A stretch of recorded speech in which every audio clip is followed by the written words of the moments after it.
오늘도 주님의 기쁨을 누리는 복된 하루가 되시기를 바랍니다. 온누리교회를 섬기는 도육한 목사입니다.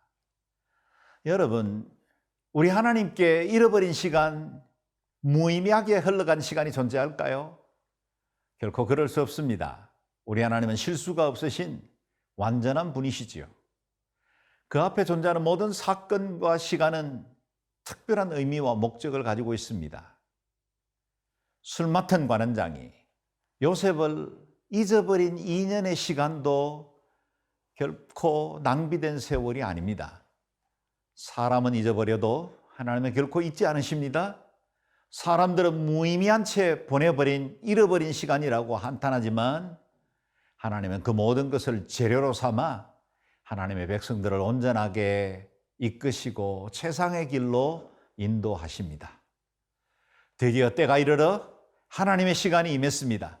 그 기가 막힌 하나님의 손길을 오늘 말씀을 묵상하는 동안 발견할 수 있기를 바랍니다. 창세기 41장 1절에서 16절 말씀 읽겠습니다. 창세기 41장 1절에서 16절 말씀입니다. 만 2년 후에 바로가 꿈을 꾼즉 자기가 나일 강가에 서 있는데 보니 아름답고 살진 7 암소가 강가에서 올라와 갈밭에서 뜯어먹고 그 뒤에 또 흉하고 파리한 다른 7 암소가 나일 강가에서 올라와 그 소와 함께 나일 강가에 서 있더니 그 흉하고 파리한 소가 그 아름답고 살진 7소를 먹은지라. 바로가 곧 깨었다가 다시 잠이 들어 꿈을 꾸니 한 줄기에 무성하고 충실한 7 이삭이 나오고 그 후에 또 가늘고 동풍에 마른 7 이삭이 나오더니 그 가는 7 이삭이 무성하고 충실한 7 이삭을 삼킨지라. 바로가 깬즉 꿈이라. 아침에 그의 마음이 번민하여 사람을 보내어 애굽의 점술가와 현인들을 모두 불러 그들에게 그의 꿈을 말하였으나 그것을 바로에게 해석하는 자가 없었더라.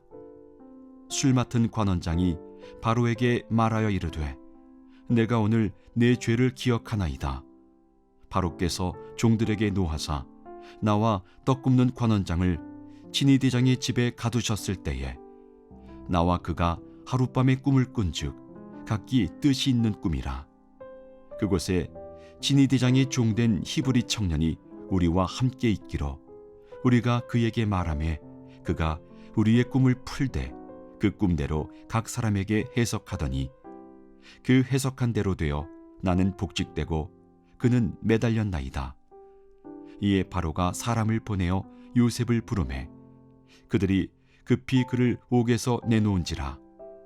요셉이 곧 수염을 깎고 그의 옷을 갈아입고 바로에게 들어가니 바로가 요셉에게 이르되 내가 한 꿈을 꾸었으나 그것을 해석하는 자가 없더니 들은즉 너는 꿈을 들으면 능히 푼다 하더라. 요셉이 바로에게 대답하여 이르되 내가 아니라 하나님께서 바로에게 편안한 대답을 하시리이다. 1절은 만 2년 후라는 시점을 밝히고 있습니다. 술 맡은 관원장이 복직된 지 2년이 지난 것입니다. 어느 날 바로는 일관성 있고 뚜렷이 기억되는 2개의 꿈을 연속해서 꾸게 되었습니다. 아름답고 살찐 암소 7이 흉하고 마른 7에게 먹히는 꿈을 꾸고 깨어납니다. 다시 잠에 들어 꿈을 꿨는데 이번에는 무성하고 충실한 7 이삭이 가늘고 마른 7 이삭에게 삼켜지는 것을 보았습니다. 꿈이기는 했지만 너무나 생생한, 그런데 악몽이었습니다. 그의 뇌리에 잊혀지지 않습니다. 아침이 되자 애굽의 모든 점술가와 현자들을 불러들여 꿈을 말해주었지만 그 꿈을 해석할 자가 없었습니다. 당연합니다. 바로의 무의식 세계에 이 같은 꿈을 불어넣어 주신 분이 하나님이시기 때문이지요. 이집트의 모든 학술과 경험으로도 풀지 못했고 신적인 존재인 바로 그 자신도 이 일 앞에서는 무력할 뿐이었습니다. 그 어디에도 답을 찾을 수 없었을 그때 비로소 술 맡은 관원장의 기억 속에 한 사람이 떠오르게 됩니다. 내가 오늘 내 죄를 기억하나이다. 선량한 사람 요셉, 자신이 가장 두렵고 고통스러울 때 소망을 준 그 청년을 새카맣게 잊어버린 그 죄를 깨닫게 된 것입니다. 12절에서 13절 말씀을 읽어보겠습니다. 그곳에 친위대장에 종된 히브리 청년이 우리와 함께 있기로 우리가 그에게 말하매 그가 우리의 꿈을 풀되 그 꿈대로 각 사람에게 해석하더니 그 해석한 대로 나는 복직되고 그는 매달렸나이다. 자신의 꿈과 떡 맡은 관원장의 꿈을 정확하게 해석해 주었던 히브리 청년이면 바로의 꿈도 해석할 수 있겠다는 기대가 생긴 것입니다. 그는 아무 일도 없었던 것처럼 왕궁의 화려한 삶에 젖어들 2년을 보냈고 권력의 중심부에서 누리는 영광에 취해 있었을 것입니다. 그러나 이제나 저제나 자신의 억울함을 풀어줄 줄로 기대하며 기다려왔던 이 요셉의 감옥 생활 2년은 그야말로 끔찍하고 힘들었을 것입니다. 요셉은 잊혀진 것 같았고 형통의 복을 누렸던 그의 삶도 무채색처럼 담담하게 흘러가고 있었습니다. 그러던 어느 날 하나님의 때가 찾아 그분의 시간은 예기치 않게 찾아왔습니다. 그리고 그때는 요셉에게도 그의 미래를 위해서도 가장 완벽한 시간에 주님의 개입이 시작된 것입니다. 만일 술 맡은 관원장의 도움으로 요셉이 2년 전에 풀려났다고 가정한다면 아마도 요셉은 보디발의 집에 성실한 집사 중 한 사람으로 남게 되었을지 모릅니다. 바로에게 가장 필요한 순간에 쓰임받지 못할 잊혀진 존재가 될 수도 있었겠죠. 이렇게 하나님의 시간은 언제나 정확합니다. 내가 조급한 것이지요. 우리가 답답해하는 것입니다. 하나님께서 돌리시는 이 섭리의 맷돌은 언제나 정확한 시간을 따라 움직이고 거기서 나오는 성취의 가루는 늘 곱고 아름다운 최상품이 됩니다. 요셉에게 잊혀졌던 것처럼 느껴지던 지난 2년은 사람을 의지하지 않고 하나님 한 분만 바라보게 하는 시간이 되었습니다. 우리의 삶에서 만나는 모든 광야는 우리를 더 단순하게 만듭니다. 거추장스러운 것, 그동안 불필요한데도 너무 애지중지했던 모든 것 내려놓게 만듭니다. 그 광야가 넓어 보이고 끝이 없는 것처럼 보일 수 있지만 사랑하는 여러분, 광야는 반드시 끝이 있습니다. 광야 학교의 과정이 끝나면 자연스럽게 우리 자신이 그 광야에서 벗어나 있다는 사실을 깨닫게 될 것입니다. 오늘 여러분은 광야 어디쯤 걷고 계십니까? 목마르십니까? 지쳐가고 계십니까? 끝이 보이지 않습니까?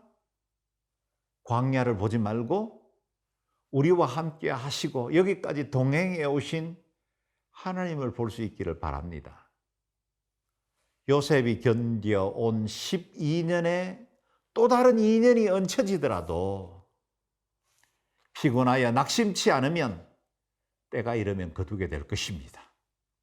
광야의 끝에서 지금까지 지내온 것 주의 크신 은혜라 찬양할 때까지 믿음의 걸음, 소망의 걸음을 계속하고 끝끝내 승리할 수 있기를 축원합니다.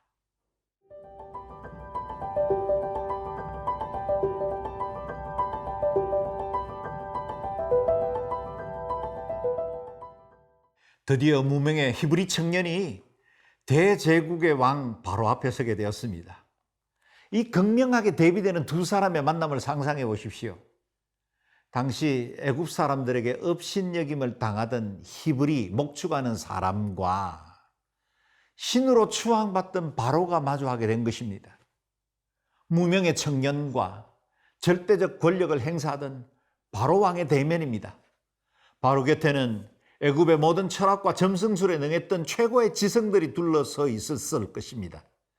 그 앞에 선 청년 요셉은 학문도 종교적 배경도 없는 혈혈단신입니다.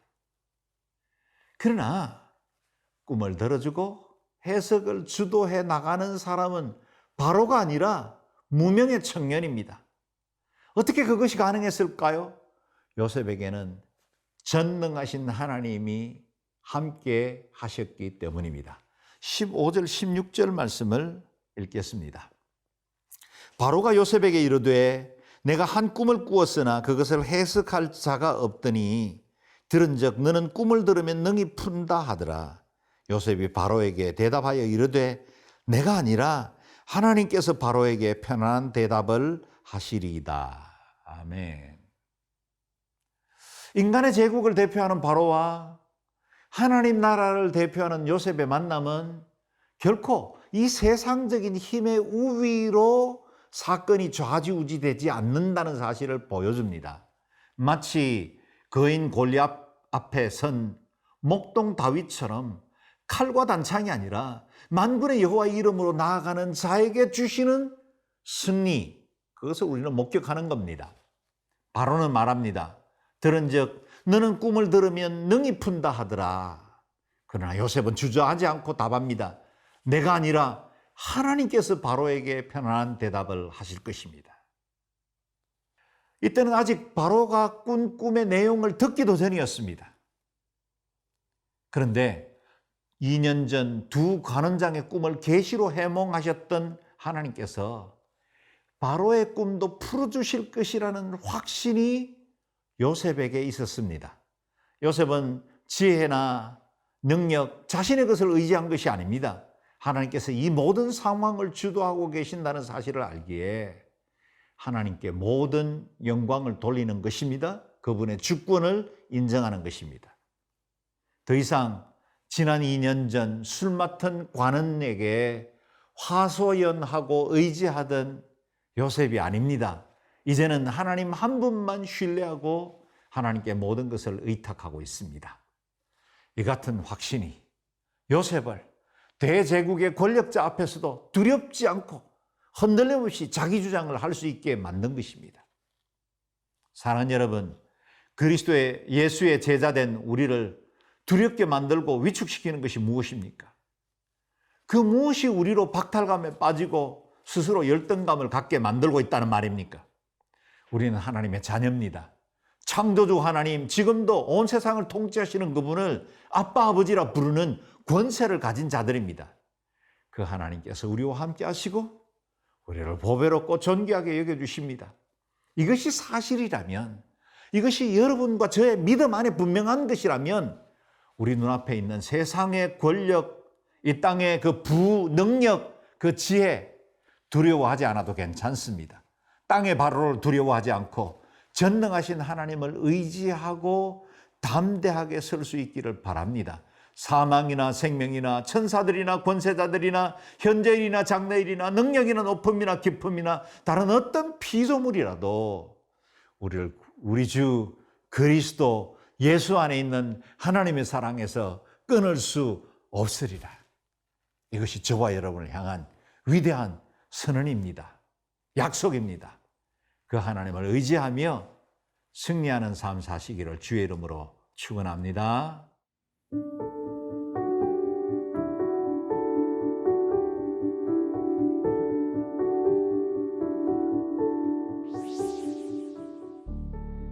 세상 끝날까지 우리와 항상 함께 하시는 주님, 우리의 지혜와 능력이 되어주시니 감사합니다. 세상이 몰라주고 우리를 잊어버린다 해도 하나님께서는 아시고 기억하심을 깨닫고 담대하게 믿음으로 살아가는 주의 제자들이 되게 하여 주옵소서. 예수 그리스도의 이름으로 기도드립니다. 아멘.